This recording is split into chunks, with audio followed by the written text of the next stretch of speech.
อบใจเสียงตัวมือเด้อ ให้กับน้องแสงดาววีอีกครั้งหนึ่ง สบายดีโอ้ถือว่าบ่เห็นโดนเติมนี่ก็ยังงามคือเก่าเนาะ ขอบใจ เสียงกับบ่เปลี่ยนแปลงเนาะสำหรับน้องสาวเฮาเนาะ ผ่านไปมาชมผลงานเพลงเมื่อกี้นี่เป็นผลงานในอัลบั้มใหม่บ่หรือว่าจังใด เพลงนี้เป็นอัลบั้มเก่านั่นล่ะเป็นสุดคู่กับอาจารย์บุญเกิดหนูห่วง เจ้าและจะมีผลงานใหม่ให้แฟนเพลงได้ติดตามอีกบ่ แน่นอนเนาะเพราะว่ามีเพลงใหม่มาตลอดส่วนหลายมันเอาลง YouTube เด้ อ๋อเนาะ ถือได้ว่าต้องได้ติดตามเนาะและสุดท้ายนี้ขอให้ทั้งแสงดาวีเองเนาะฝากผลงานและก็อวยพรให้กับท่านผู้ชมที่อยู่ที่นี่และก็ท่านผู้ชมที่อยู่ทางบ้านอยู่ เนาะข้าพเจ้าเองเนาะแสงดาวีก็ขออวยพรให้แก่พ่อแม่พี่น้องชาวลาวทุกทั่วหน้าแล้วก็แขกทุกท่านที่มาร่วมในงานมื้อนี้เนาะ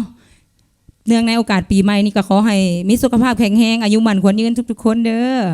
เจ้า ก็ให้ราบรื่นเนาะในหน้าที่การงานและก็ร่ำรวยๆกันทุกคนกันแล้วกันเด้อขอบใจหลายๆ ขอบใจหลา เจ้าย ขอบใจ